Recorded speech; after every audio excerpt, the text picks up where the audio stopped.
Okay, hello, dear colleagues. I'm going to record this session, which I did at ITEFL 2025. And as many people just couldn't get into the room because the room wasn't just big enough, and there were too many people who wanted to attend this talk. So I promised everybody who had to leave the room to make the video and to post it on my social network. So the topic of my talk is playing with AI, games to improve your English.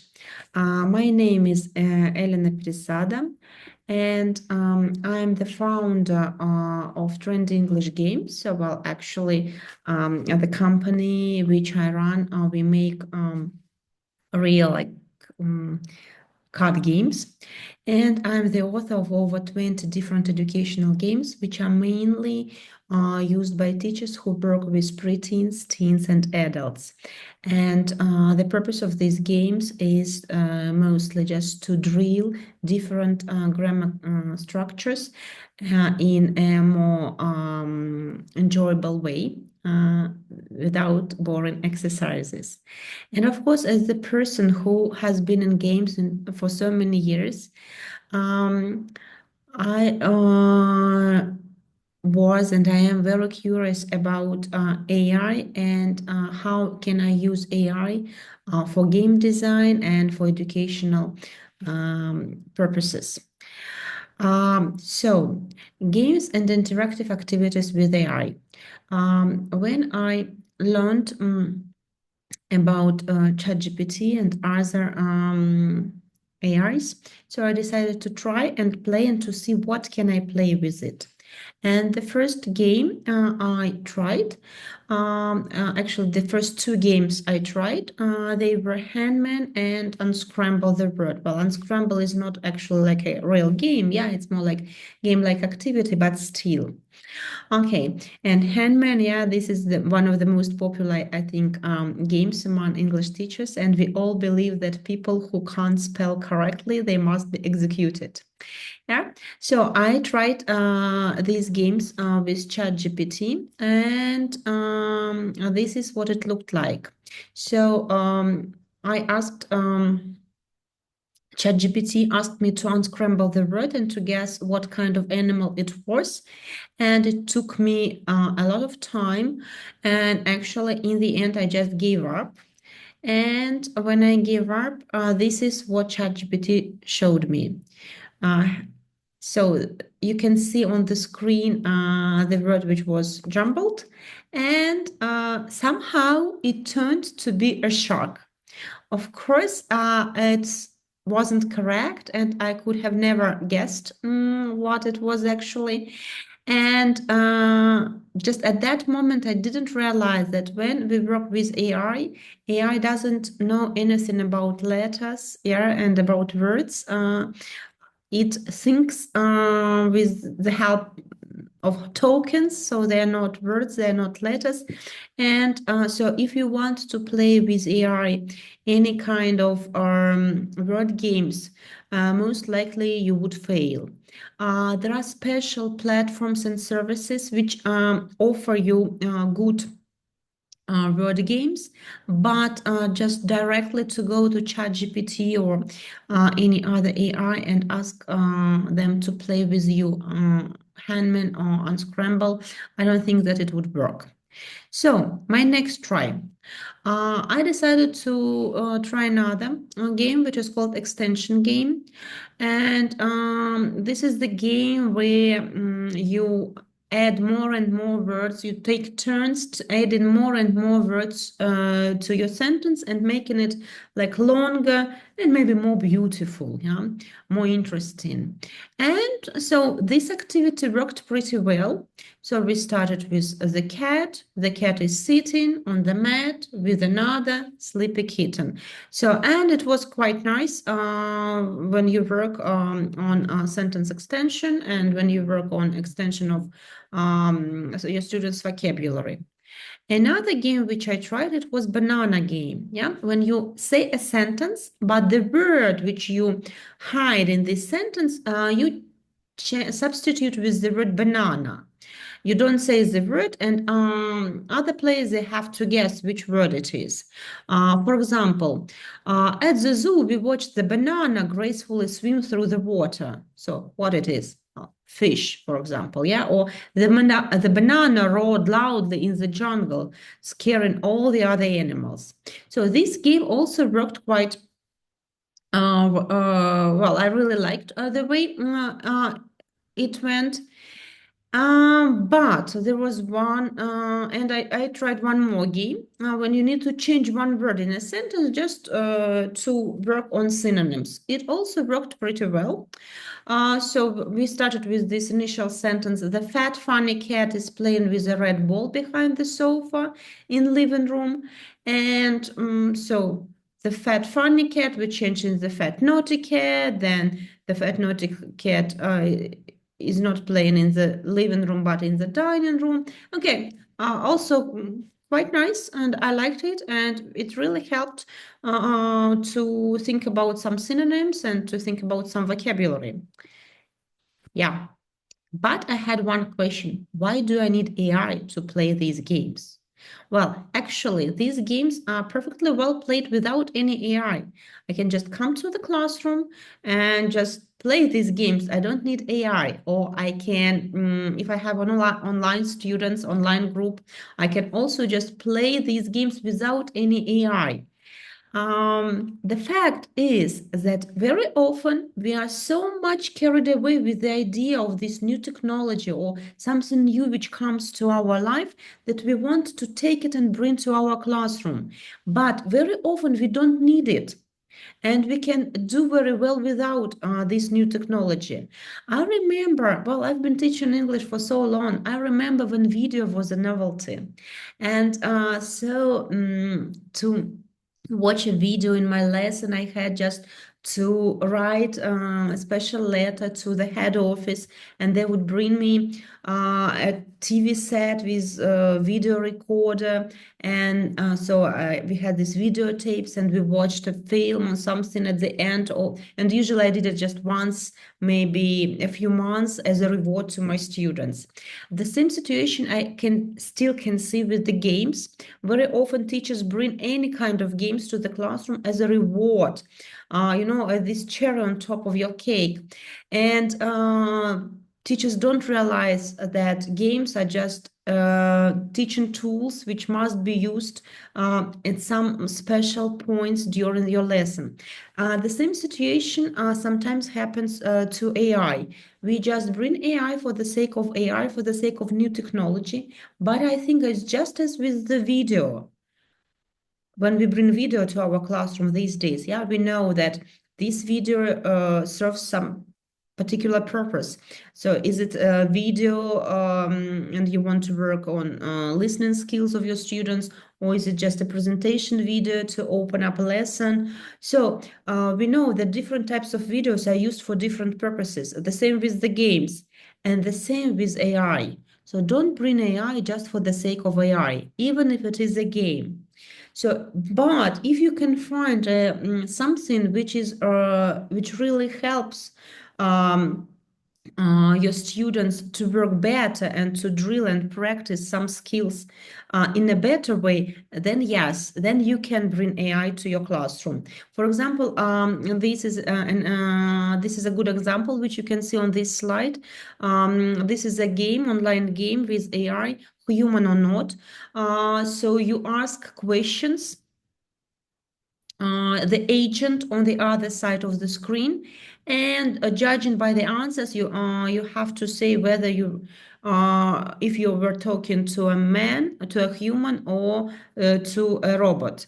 And I use this AI when I work with my students on questions, and this really helps them to be more involved in this process, in this activity of writing questions. Because if I just ask them to ask questions one another, or to ask me questions, we've been together for so many years, we know everything about ourselves. That's why that's a good idea. They prepare questions for each round. They send these questions to me, and if it is online group, so I start this game and I just type these questions one by one.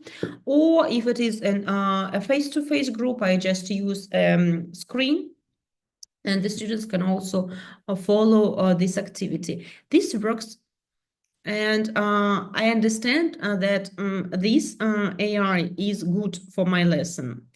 So when we bring AI, games with AI, or just any AI to your lesson, you have to think, first of all, you have to think about what challenges you want to overcome, what challenges do you want to solve with the help of AI.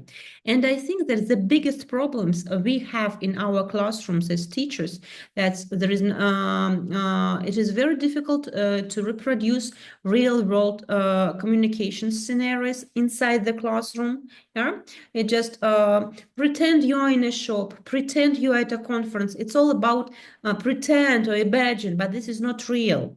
If you work with individual one-to-one students, it's also AI can be a big help because it can create imaginary guests in your classroom. And if you work in monolingual environment, maybe your students are not exposed so much to native speakers and to the natural way of speaking. And again, in this case, AI can help you. I can say that I really love this platform, which is called Character AI. And on this platform, there are lots and lots of different characters already generated by other people. And you can choose any, practically any, you can find anything here, any character to talk to discuss something, or you can create your own. Okay, and I will show you how I use it in my teaching practice. For example, I have this lesson, health problems, yeah? And at the end of the unit, usually the course book says, okay, now role play a situation at a doctor's office, which is quite boring, especially if you work with adults or teenagers, because they don't like these role plays. We can find a pediatrician or any other doctor on Character AI platform, and we can talk to the doctor and we can practice. So this is gonna be just a real conversation, a real dialogue. It's not like imaginary one, and we can discuss everything with this character. And you can use both functions. You can just text, you can type your messages, or you can talk with the help of the voice, because, well, voice is also, voice communication is available on this platform. But sometimes I think that typing is also a good idea, because if you work with teenagers, they text, they type more often than they talk. And texting, this is something quite natural for them, and this is something where they feel quite confident and comfortable. Or another example, I had this lesson with my adult group where we discussed second conditional and so no, sorry, it wasn't second conditional. It was a lesson about different conspiracy theories, and so we read a lot of different theories and we talked about them. And then we decided to go to a conspiracy theorist and to talk to him and to find out why do they think, for example, that the flat is Earth, yeah? The Earth is flat, sorry, the flat is, the Earth is flat. And so this is like real communication. It's not an imaginary situation. And we discussed with this conspiracy theorist why he thinks and what makes him think that our planet is not round, that it is flat. And it was quite a long talk.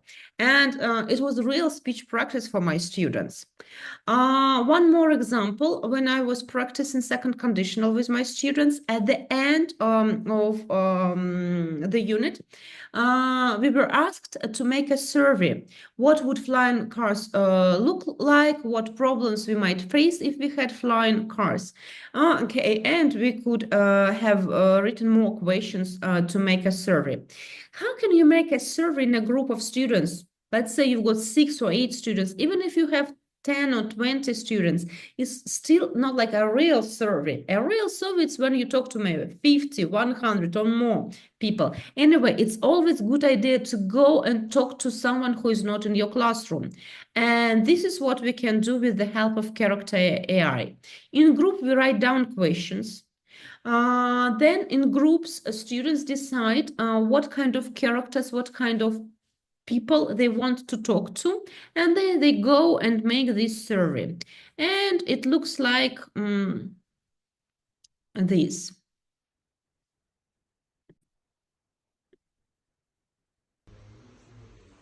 So you see here my students, they are preparing, they have already prepared questions and now they are texting and talking to different characters online. And here you can see, I asked them to send me some screens from their of their conversations, just to have a look what they were talking about and what kind of answers they got, which was quite funny. Yeah, you see people talked to different characters, Mario, Dalai Lama, Princess Diana. Okay, whoever they could think about. And then they had just to make this report and to make some conclusion and to share what they've learned about from other people about their ideas on this topic of flying cars. What else can you use character AI for? So as we started with the topic of games, yeah, you can play different escape room games here. Well, actually, escape room, it's not really a game, it's more like a quest, but still you can do it with the help of character AI. And there are already a lot of pre-generated escape rooms which you can use with your students, or you can create your own if you maybe you don't want it to be so scary, or maybe you want some particular language for your students to use. So you can create your own escape room for your own students. And one more game which I really love playing with character AI, it is What Am I game. Yeah, when you have to find out what character is behind the mask. So you don't know the name of the character, and you have to ask different questions to find out who the character is. So we pre-generate some characters and then give a link to our students, and our students, they have to guess who is hidden. You can do it also. So if you follow this QR code, yeah, you can play this game, and you can pause my video and to talk to the character to one of the characters on character AI platform. Please keep it in mind that you need to register first on this platform, and if you are done, or when you are done with this game, and when if you have found out who it is, let's have a look at the answer. But if you want to play, just pause, don't go any further. Okay, actually the character hidden, it was Robin Hood. Yeah, and my colleague Nina Davidova, she created this character, which I showed you. And so this is how she did. She wrote a lot of different prompts, facts, when she was creating it, to make this game quite interesting, and not to let this character just open up very fast, and so to make this game interesting to play. So you can have a look at what she put inside this character, and you can try and create your own characters. Another platform which I really love using, it is Mizu. Here you can also just you can use this platform just for your lessons, or for your homework assignments, or you can use it to make games. This platform, unlike character AI, it was created especially for teachers, And here you can create your own chatbots for different teaching purposes, or you can use chatbots created by other teachers. And what I like about it, so your students talk to this chatbot, but you can see the script of everything which was said. And Mizu even gives you some kind of overall evaluation, some kind of mark. But anyway, so the main, the greatest thing is that you can see everything which was discussed among between this chatbot and your student. You can see what kind of mistakes your students make, and then you can work on it. So actually, how I do it, I usually use it as homework assignment. So I create a chatbot, and if we can have a look here at my chatbots, for example, ordering at the cafe. So we work during in the classroom on this topic, but then I create this chatbot. I send a link to my students. Students don't need to register. Students just follow this link. They talk. So they order food in a cafe, and then I can see what they were talking about and how they did it. And another thing which I tried with Mizu is creating a detective story. Maybe you remember this commercial made by which was made by Sainsbury many years ago about Mog the cat. So I will show you what I'm talking about, and then I'll tell you how I used it in the classroom. Oops, sorry, something went wrong.